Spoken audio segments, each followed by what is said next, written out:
We'll call this meeting to order, the Solid Waste Local Task Force, 11 a.m., April 28th. Start with a roll call. City of Arcata. Here. Blue Lake. Not present. Eureka. Here. Ferndale. Here. Fortuna. Here. Rio Dell. Here. Trinidad. Here. County of Humboldt. Here.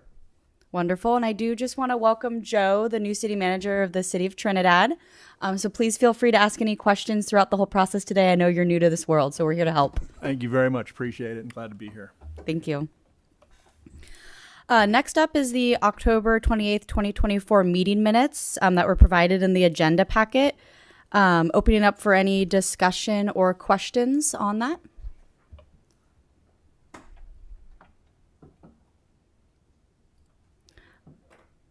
Okay. Before I ask for a motion, is there any public comment on the meeting minutes, in person or on Zoom? Okay. Seeing none, is there a motion to pass the October 28th meeting minutes? Riedel will move. Okay. For a vote for the October 28th meeting minutes. Arcata? Yes. Blue Lake, not present. Eureka, yes. Ferndale? Yes. Fortuna? Yes. Rio Dell? Yes. Trinidad? Yes. County of Humboldt. Yes. Okay, passes. Next on the agenda is an annual item. It is the election of the chair and vice chair to help facilitate the meetings. So historically, City of Eureka has been chair for a while now. Are there any discussions or comments on this year's chair and vice chair? I think Eureka's doing an excellent job. I'll second that. I do believe, if memory serves me right, I think Arcata was vice chair. Does that ring a bell, Emily? That does ring a Okay, bell. I don't think we've ever had to tap into that, No. but in the event of my absence, vice chair would need to step in. So do we want to discuss more or open it up for public comment before a motion? Okay, I'm not seeing any discussion. Is there public comment in person or on Zoom about the election of the chair or vice chair? Okay, seeing none, does anyone have a motion for who they would like to be the chair? Riedel will nominate Eureka for the chair and Arcata for the vice chair. Okay. County will second that.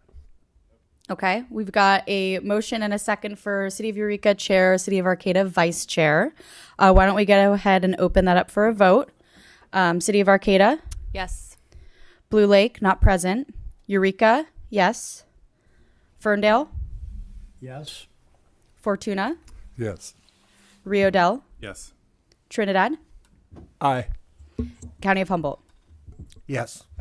Okay, so we now have our elections passed, and since I am retaining the same role, I will continue to chair the meeting. Okay, so moving on to our jurisdiction representative reports. This is a time for each of us, if we'd like to provide an update on what our city has been working on in regards to waste and recycling since we last met. Is anyone interested in kicking us off with an informational update? I can kick us off. right. Alphabetical order here. City of Arcata continues to negotiate with Recology for our franchise agreement curbside collection programs. Hoping to reach an agreement by next fiscal year. And we're also going to be kicking off our annual Don't Dump and Run campaign, which is aimed at particularly diverting illegal dumping during student move-out season. And it also provides a lot of resources for waste diversion. Great. Yeah, I think that'll do it. Anybody else? Rio Dell? I apologize, I don't have specifics on this, but there have been some changes legislatively at the state level for the smaller jurisdictions related to 1383, including extensions of certain timelines and automatic extensions of the 5-year waiver. And I apologize, I don't have the AB or SB language or whatever was approved, or the regulatory language that was approved. But there have been some changes for the smaller cities to just be aware of. Okay, great. I know Jay was mentioning that to me, but I must not have been on my radar since we're not a smaller city. So that's good news. There's some reprieve. It is good news. It gives us a little bit more time. We've been putting a lot of time into this over the last couple of years, and I wonder how that's going to change and what the specifics are. I hate to see us slow down and stop. On the other hand, it seems so overwhelming. We're moving ahead still, and we'll see what our sponsor says and that sort of. Okay, great. And then just want to check with folks, make sure your green light is on when you're speaking. I'm not sure if yours was on, Jay, or not. Just making sure. Oh, good. Okay, good. That's how they'll hear us on Zoom. Okay, well, you want to go ahead? I was just going to say, similar to Arcata and everybody else, we're just really working on getting the franchise agreement with Recology dealt with. So, Great. seems to be going well. Better. And same for the county, and I'll defer to Omar. He may have some other updates.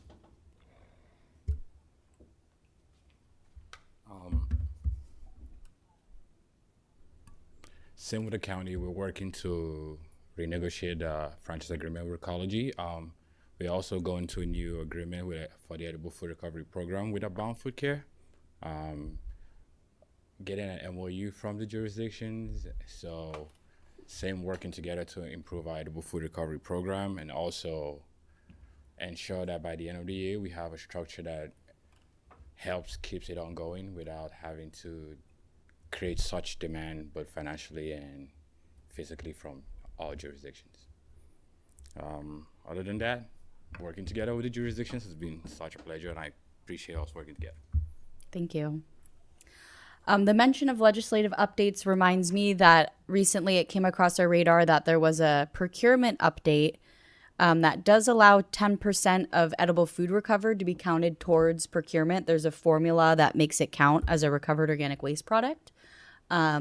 So I know with our assistance from Cow Recycle from Kathy, it sounded like Eureka can claim our 10% from the edible food currently being recovered. So that might be something for everyone to look into for your annual reports. Well, I'm not quite sure where that cutoff is, but either way, we should be getting credit for that if it's happening. So, and then other than that, just echoing, negotiations have been ongoing for the jurisdictions, so we can collect that compost. And Eureka did do, I think I reported on this back in October because the rain started, but we did our parking lot compost giveaways with that grant funding that we received, and that was successful. And then we did do our annual compost giveaway with Recology. We do every April. So we just had that earlier this month and gave away, I think, 60 tons of compost, I think was the amount. There was a lot of people. So that was successful. I think that's all I have on updates. Did we want to hear from anyone else? Okay.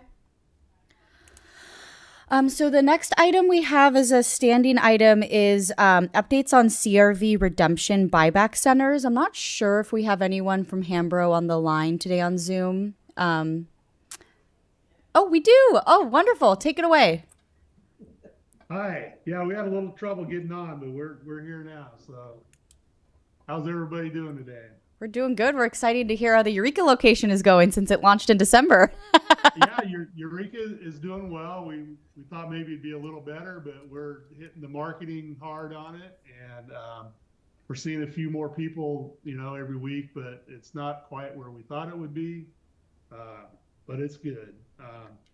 Willow Creek and Redway are holding their own for sure. Again, we're weather dependent. We need nice sunny days.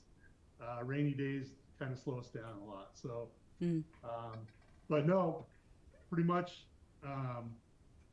moving right along. We're I'm a little disappointed in Eureka, to be honest with you. When we opened Eureka, it reduced Arcata, and we're still under the numbers that we were working with originally from Humboldt Waste Management on their recycling. So need all the help we can get in Eureka.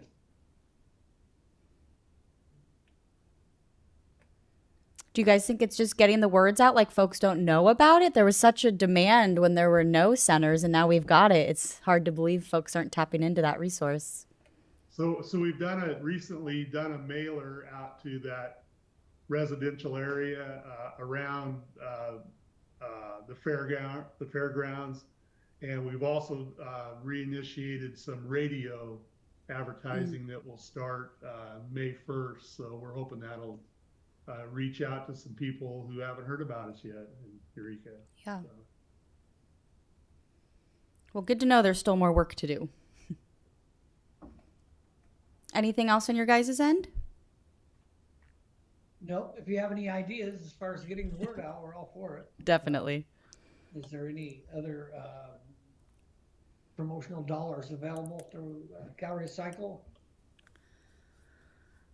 I don't know on the top of my mind right now, but I'll definitely consider that when I see funding opportunities. Yeah. Okay, thank you. Okay. Anyone on the task force with additional CRV comments or questions? Do you do any social media Yeah, advertising? we're real heavy into Facebook.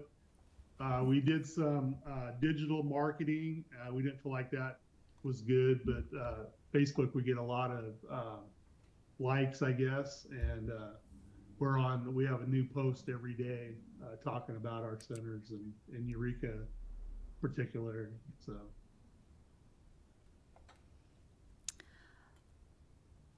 Eric, I see you on Zoom. Do we have any flyers or sandwich boards for Hambro over at your guys' place?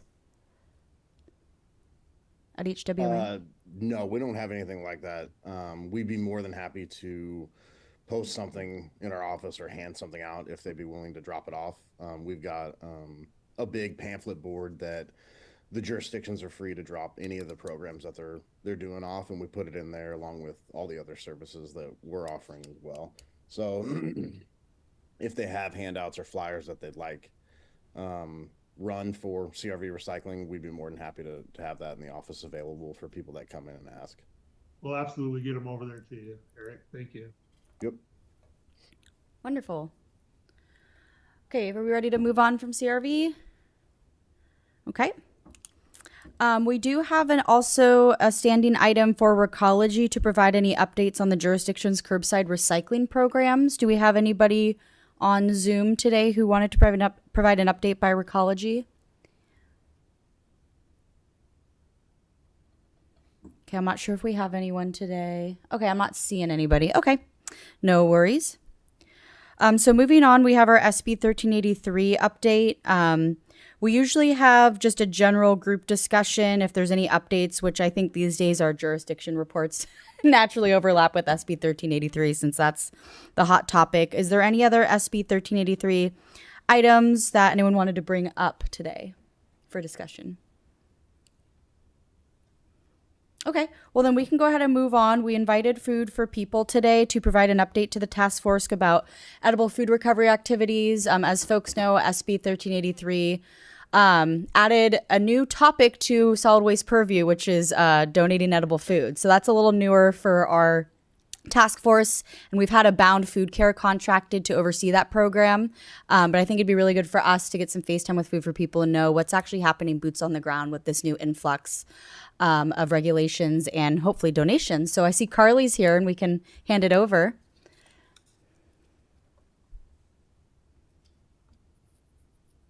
Hi, yeah, thanks for having me. So just to give an overview of kind of Food for People's role in this, as a food bank, we've been doing food recovery for well over a decade, and as a part of Feeding America's network, we've had to track and report that poundage for many, many years. The newest part of this really is just the extra reporting and contracting on behalf of all of the non-Feeding America generators, and then all of our partner agencies that are now reporting to us. So I took a look just at our data from calendar year 2023 to 2024. In 2023, countywide, what we had reported, or what was reported to us, and then we reported, was 3,460,000 pounds recovered locally that then went into local food assistance organizations. That ranges anything from Food for People, our network of pantries, to partners like St. Vincent de Paul, McKinleyville Senior Center, and more. In 2023, we had 22 generators that we were reporting on, and 7 partners. In 2024, those numbers have jumped to 648,250 pounds recovered, and 33 generators reporting that we are receiving on. I cannot say that those numbers are exact one-to-one, because before, all of our partners were only reporting Feeding America corporate partners. So those are stores like Target, Safeway, Costco, the really large corporate organizations. So now we're seeing a lot more reporting for the smaller food generators, anything from like your Murphy's Market to, I don't know, Hobie's in Rio Del, those kinds of things. Other notable changes we've gotten when it comes to new generators. The largest influx we have seen are the smaller generators. So that is schools like elementary, Cutton Elementary, Eureka City Schools, HCOE, and then smaller like convenience stores, Rite Aid, CVS, those kind of organizations. We've seen a lot more influx of those, but generally they're not the largest generators. The smallest one has 3 pounds annually, and up to 58 pounds annually. So they're definitely donating, but it's not large scale donation.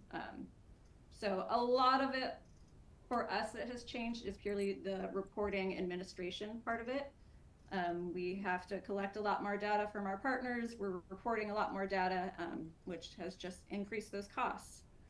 I can tell you, of the partners we work with who also do food recovery, the primary ones in Humboldt County for us are, in addition to what we do ourselves, Arcata House Partnership, who services kind of the northern area. They have a paid gleaning representative who goes around to stores and then drops off to Arcata Food Pantry, Blue Lake, McKinleyville, and some more.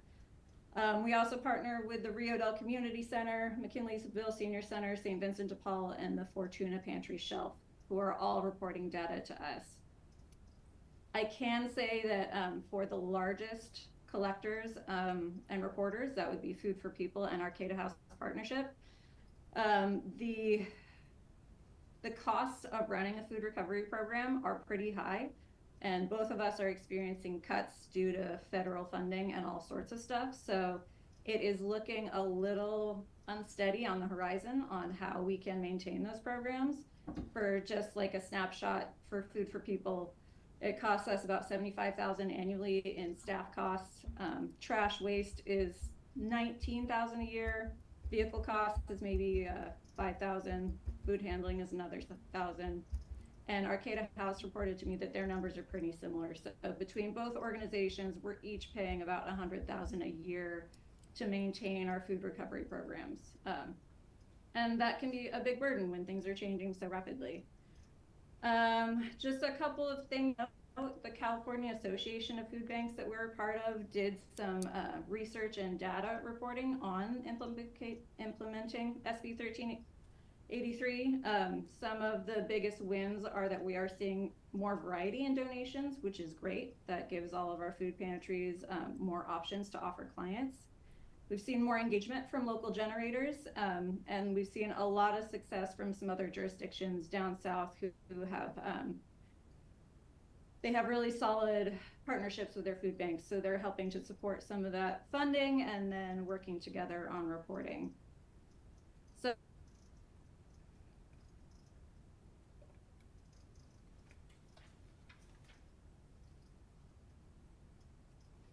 Okay, I think we froze. I don't know if you can hear us. Oh, no. Okay, we lost you for like 30 seconds. So whatever you said, repeat it for us, please. Well, some wins of SB 1383 essentially are more variety, more engagement from generators and jurisdictions. Things that all food banks are kind of struggling with in California right now are just the time investment that it's taking to implement 1383 on both talking to generators, getting contracts together, but also the reporting end. Mm-hmm. You know, one question. Kind of the Yeah. roundabout. Perfect. Thank you. One question that I was curious about is with the data collection and the reporting, what does that look like on the day to day? Is it just weighing pallets as they come in, or is it being weighed on the generator side? Like, what does that practically look like, boots on the ground? For us and all of our reporting partners, we weigh it ourselves. The generators may weigh it, but what we report is what we weigh in.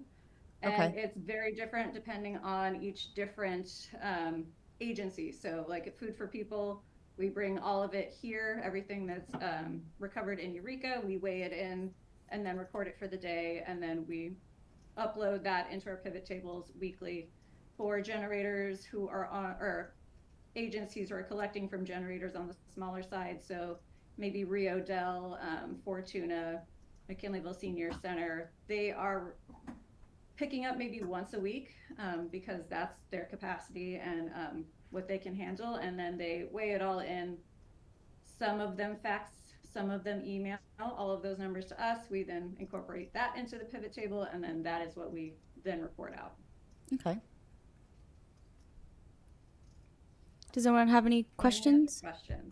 Yeah, I had a question.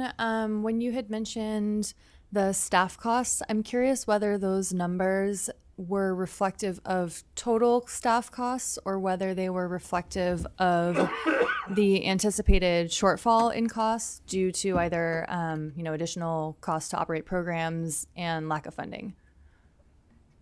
So those numbers were just what it costs us to run the program currently. So that's not anticipated cut in funding or anything like that. I don't know. For us, we pay for that a little differently than Arcata House. So I know Arcata House was using funding that they received through a CalFresh outreach contract, and they're seeing decreasing numbers in that. So they're a little worried. We're just a little worried in general because a lot of our food resources and other federal resources are going away. I can tell you, just implementation wise, our costs for staffing have gone up 20% if we just look at the food recovery end of it. So that's more of the administrative work that we've had to put into it. So that staffing cost has gone up by about 20% versus what we used to invest in food recovery. Okay, great. Thank you so much for expanding on that and for your presentation and good work you do. We appreciate it. Yeah. I had another question. When it comes to accepting more food, are the biggest barriers the time it takes to intake and distribute that food, or are there any storage issues or issues with people needing the food or making sure it'll go out in a timely fashion and get eaten? Like, what would be the most difficult? The most difficult are actually what we like the tier 2 generators, for us at least. So that's restaurants, more ready to eat foods. We are not as well equipped to take that on. So we usually divert it to partners like St. Vincent de Paul or Betty Chin. And it just depends if they can take it in, if they have the time, if they're there, if they're working at that time. So that can be a pain point. And the other biggest pain point is a lot of generators want pickup exclusively. So they want to be able to call at any given time and someone will come over and pick up that food. Almost none of us have the capacity to have someone on call for that kind of work. Some volunteers will do it, but again, that's kind of hit and miss. So that's the other biggest hurdle is transportation to and from on smaller scale one-on-one generators. We have many large scale generators who all have annual schedules. So Target, Eureka, Natural Foods. Oh, it froze again, if you can hear us. Can you hear me? Yes, okay, it caught up. Yeah.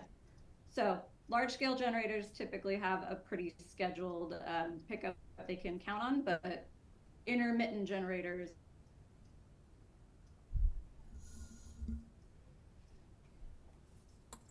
Sorry, it froze again. Technology's not on our side today. I'm gonna turn off my Yeah, video and hope that might help. Yeah. So essentially, large-scale generators, pickups are pretty easy because everything is scheduled and has been established over years of partnership. But the smaller new generators who don't have capacity to drop off, it's a little harder to work in how to connect. Yeah. Okay. Looking around to see if anyone else had any questions or comments on local food banks' role in recovering food. Oh, Amar, yeah. Amar here from County of Humboldt. County of Humboldt Solid Waste Division. I would like to know how do we as a jurisdiction actually support the tier 2 in recovery of tier 2 generators ideally?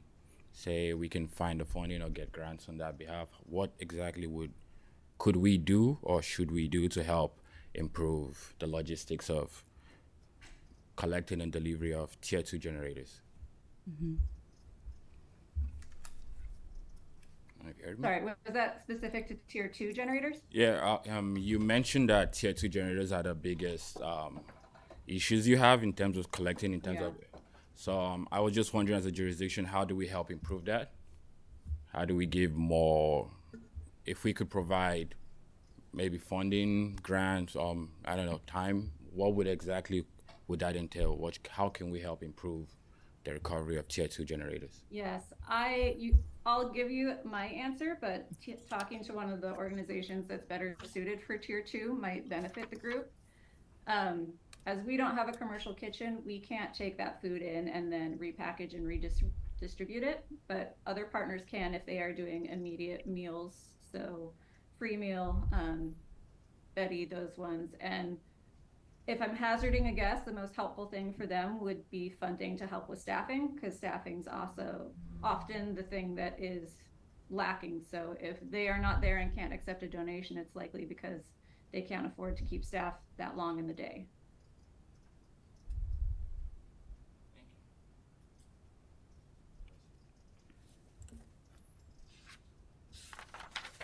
Okay. Anything else? Well, thank you, Carly, for your time, and we'll definitely keep the communication channel open. I know Abound has been kind of our middleman, but would definitely love to keep getting these updates and make sure we know where we stand and where there's opportunity to improve and what our role can be. So thank you. Okay. Moving on, we have a space for updates from non-task force members. First on the list is Humboldt Waste Management Authority. Does anyone have any sort of updates for us today? I just have one update as far as things related to the solid waste local task force. In September will be the county integrated waste management plan required renewal. So as in the past, HWMA will be fulfilling that role for the county and on behalf of all the other jurisdictions as well.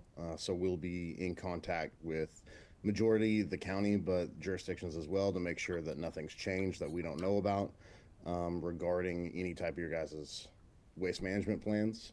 And then we will bring that back before this board for approval sometime September, October of this year. Okay, that sounds good. We do meet April and October, so I think that'll be good timing if that's ready to bring to us in October. So I'll work with you on that. Awesome. Any questions for Eric? Okay, thank you. Next on the list is Recology. I'm not sure if we have anybody here still because we didn't have a curbside recycling update, so I'll just pause real quick, make sure that hasn't changed. Okay. We also have had a space for Zero Waste Humboldt on the updates. I don't think we've heard from them recently. I'm not sure if we have anybody in person or on Zoom representing Zero Waste Humboldt. Okay. And then we have the LEA on the list. Patrick, do you have anything for us? Yeah, I have a few things. One, I wanted to introduce Nick Grunder. If you want to wave, Nick. He's our newish. He's been, I don't know, a couple months now, our senior environmental health specialist. So we were without that position being filled for almost a year. So glad to have staffing. One thing, I don't know if Amar wants to add, but both the LEA and Public Works have been spending a lot of time at Table Bluff landfill. You may know that it was a landfill that was closed in 1979. but it's just kind of indicative of, here it is 46 years later, and it's requiring a lot of maintenance. So just kind of thinking about, the legacy we leave. Cummings Road, I think, has been closed for 26 years now to taking waste. So just, it doesn't go away. Cal Recycle is brought in consultant Geologic Associates. They've come up with a grading plan to reshape the cap and improve the leachate collection system. And Public Works has been putting a lot of effort into that leachate collection system. So just appreciative that everybody's working towards a common goal. Right now, the estimate for the work is somewhere between $700,000 and $1.2 million. So it'd be a real coup for the county if we could get Cal Recycle, which they're indicating that, at this point, it's a likely project to be moved forward. But it just, again, kind of thinking about the liability that these things don't go away. And then last thing I wanted to bring up was our department made some comments on Assembly Bill 411, which is a bill to basically remove the prohibition for ranchers to compost livestock carcasses. Apparently, California is the only state in the union that does not allow this. Last year, one of the dairies in the Ferndale Bottoms applied for a research composting permit. This is something that was overseen by researchers at UC Davis. And the preliminary indication is that it turned out really well. You may know that there's only 3 rendering plants left in California. I think the closest one is something like 400 plus miles away. So it's just not cost effective for local, dairymen to haul carcasses that far away. So this would provide a method for them to compost the carcasses, which is much preferable to right now. They call them bone piles. They just leave the carcasses out. And there's concern from a public health standpoint, if you leave the carcasses out, you can get predators and predator interaction. So if there was a disease that, the animal died of, then you're communicating with wild animals back and forth. So this is seen as a much preferable alternative. So we're supportive of it. It looks like the bill is moving forward. I've got more information if anybody's interested in that. And that's my update. Thank you. I did have one question for you. I know it's not your purview, but I know it's Mario. But do you happen to know where we're at with all of the jurisdictions signing that MOU to get that inspection happening? Yeah, I believe, I may be speaking out of turn, but I believe we have an agenda item on the Board of Supervisors meeting tomorrow. And essentially what we're going to do is give notice to the incorporated cities that we're ready to start this MOU process by canceling the existing agreements 12 months from now. So trying to just, because we've got agreements that I think Eureka, part of it goes back to the late 1940s. Yeah. And some of the cities are in the 70s and 80s. So I know the urgency is SB 1383 and the food recovery inspections. But again, some of these things are just crazy old. So I think that's going to the Board of Soups tomorrow. Okay, great. Yeah. Thank you. Any questions or comments from anybody? Okay. Next, we have an update from Cal Recycle, and I do believe we've got folks online today that wanted to share some information with us. We do indeed. Hi, for those of us who haven't met, I'm Catherine Koch. I'm Cal Recycle's local assistance liaison for Humboldt County jurisdiction. I'm going to address, I heard just a few things during this meeting that involve Cal Recycle, so I want to try and get those addressed quickly. First off, you guys mentioned some of the new legislation that took effect January 1st of this year. The numbers on those are AB 2902 and 2346. We sent out some guidance on implementing those 2 items on, I think it went out on February 10th of this year. If you didn't receive that, please go ahead and send me an email. I'm just going to pop my email in the chat real quick here, and I'd be happy to send you a copy because it definitely has some good news for you guys. A lot of you now have lowered procurement targets. Those of you who still have non-zero procurement targets have additional options for meeting those procurement goals. So that's kind of some exciting news, I think, and I hope that it helps you guys out. The next thing I heard was a little talk about CRV grants. I took a quick look on our website and I didn't see any that are currently accepting applications. The Beverage Container Redemption Innovation Program has, I think, a very tentative plan to accept applications in, their website says, late spring. So they don't have dates for that yet, but I am on their listservs and I will be sure to pass along to Humboldt County folks any beverage container grants that come up that might be helpful in case you guys want to apply. Very exciting news on your edible food recovery program. I'm glad that that MOU is almost in place. Please let me know if I can do anything to help with that. I just want to give a reminder, which might be helpful to some of your tier 2 generators. It is, by Cal Recycle, it is okay for commercial edible food generators to give food directly to individuals in the community, which doesn't really solve the problem for the folks who really want to get pickups. However, it can be helpful for avoiding food getting disposed. So if you'd like some more details on that, please shoot me an email. I'm happy to send you the detailed response our legal team gave to us a little while ago. Provides a little more details on what that looks like. Yeah, all right. And then the reason why my supervisor,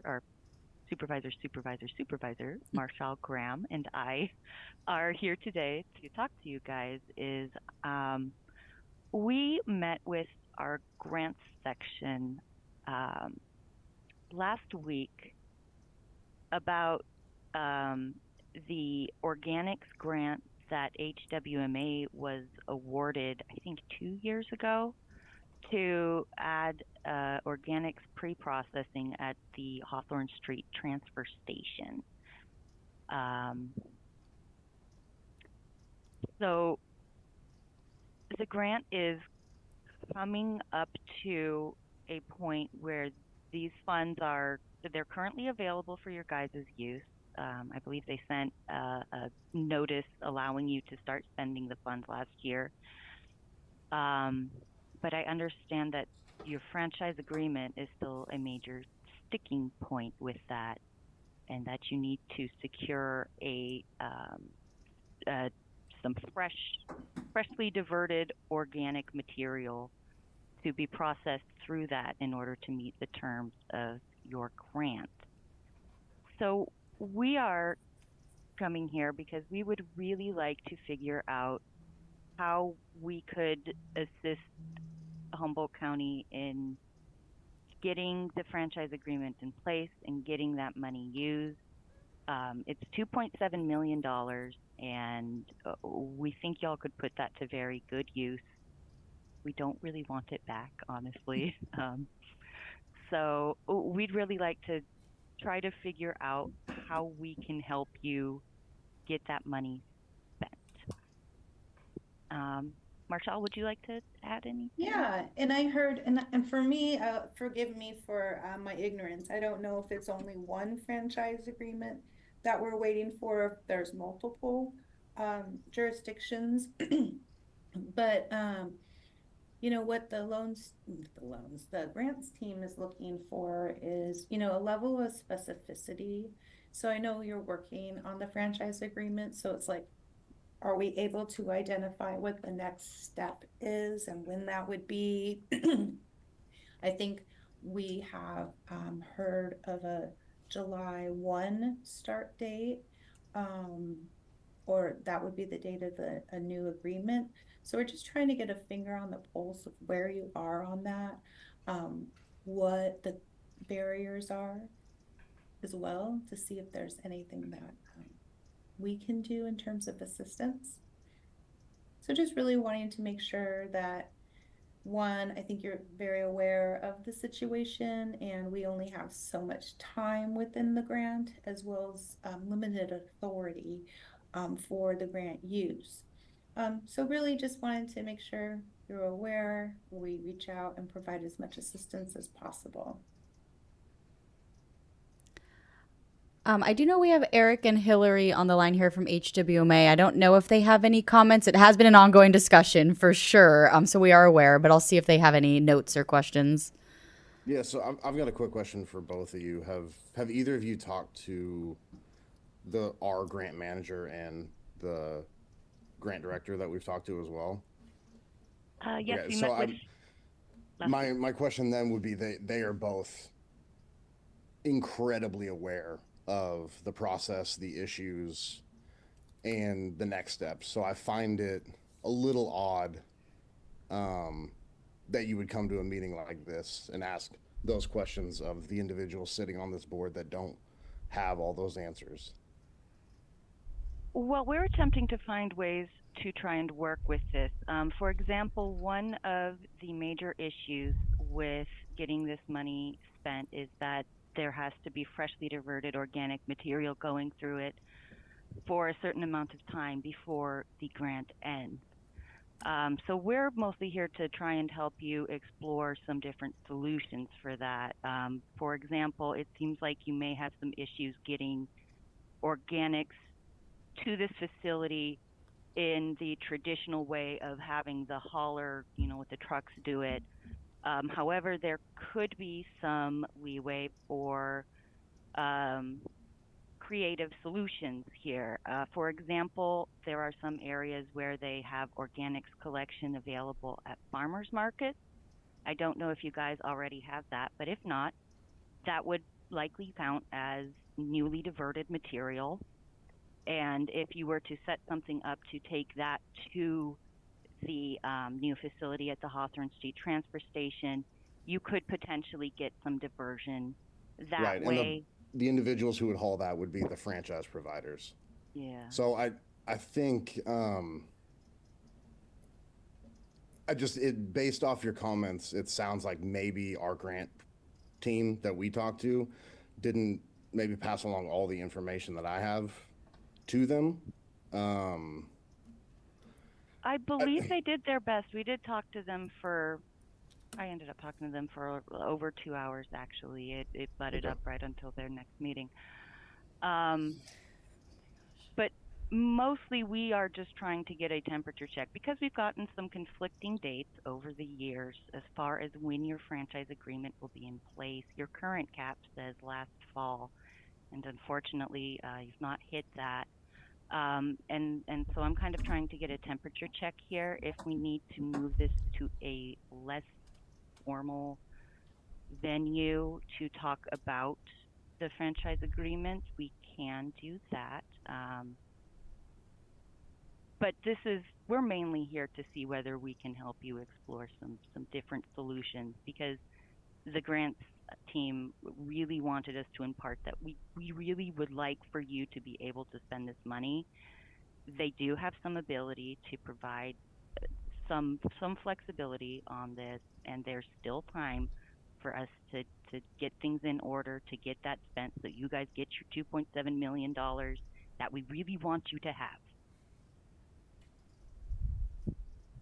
Can I say something? Absolutely, please. So SB 1383 really put the power in the hands of the haulers, and it's only through your CAP people that we've been able to continue negotiating in good faith. We cannot bring contracts to our boards and our communities that are not good for the community.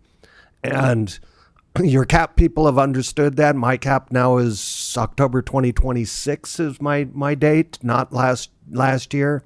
And it's through the understanding of your staff that SB 1383 really put power into the hands of the haulers. And we as jurisdictions have to fight that for behalf of our citizens. We're all committed to making this happen. We're all in this, but we have to do it right for our citizens. And that is what's taking so much time. Yeah, thank you, Tom. I will just add a little note that I think our biggest struggle with the creative ideas like self-hauling or this farmers market idea is that HWMA to be up and running cannot be taken such small quantities. Food can only sit, I think, at the facility for 24 hours, and it would get trucked to Cold Creek, Ukiah until we have a local option. So very small amounts are just not going to make any sense for us, which is why we're holding the line at a full rollout to be up and running. And Eric, you can correct me if I misspoke at all. Yeah, I mean, Cal Recycle and their grant staff, especially the individuals that we've talked to, should be fully aware of all the issues. This is obviously not the first time that I've talked to Cal Recycle staff and filled them in at length at the efforts that the jurisdictions have gone to, and HWMA as well. That includes looking at potential alterations to the grant, requesting grant extensions, requesting meeting with several grant members, senior members, our congressman as well. So it's not as if HWMA is not willing or trying to do this.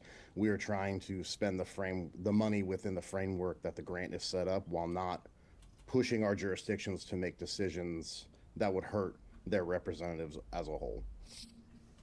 While I understand $2.8 million of grant funding is incredibly beneficial to the authority and to the jurisdictions, it does not outweigh the better good of ensuring that these contracts benefit these jurisdictions for time immemorial. Really, at this point, these are long-term contracts that have big dollar amounts tied to them. It's not something that they're going to take lightly, and nor should they. Yep, absolutely. And I'm aware of at least how some of this process has gone, and I think perhaps, if at all possible, it may be a good idea to look into at least putting together a semblance of a plan for Humboldt County to become its own organics hauler, if you have any appetite whatsoever to do that. I know they're demographically and geographically very different from you, but the city of Brentwood actually discovered that it saved them some money to do that.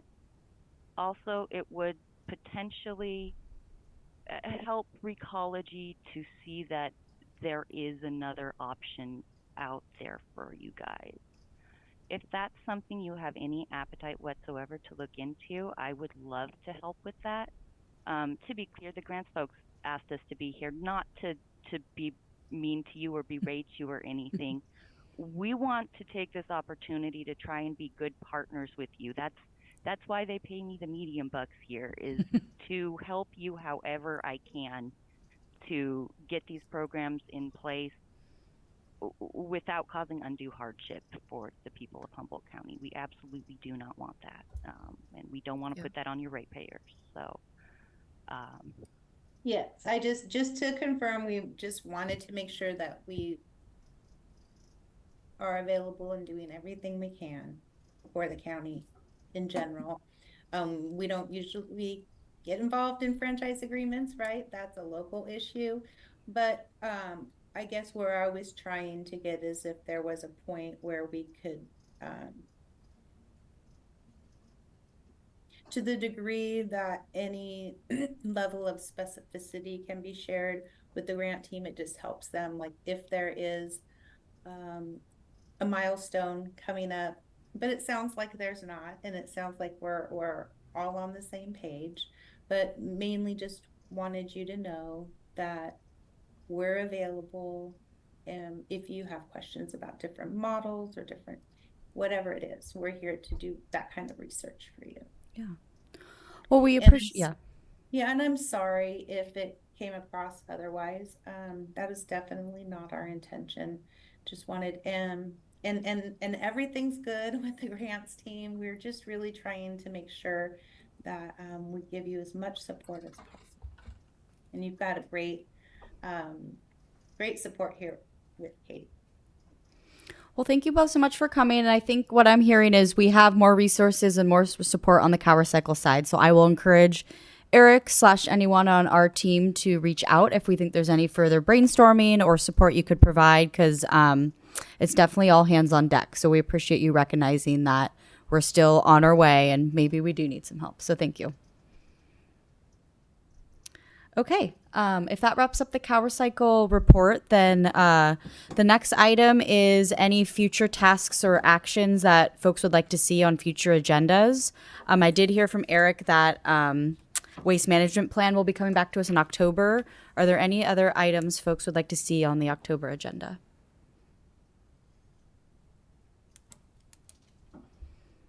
Okay, I'm not seeing anything. So lastly, we have our public comment. It's a time to address the task force that for anything that's not appearing on the agenda. Do we have anybody here for public comment today? Okay, I don't see anybody in person, and anyone on Zoom, last call? Okay.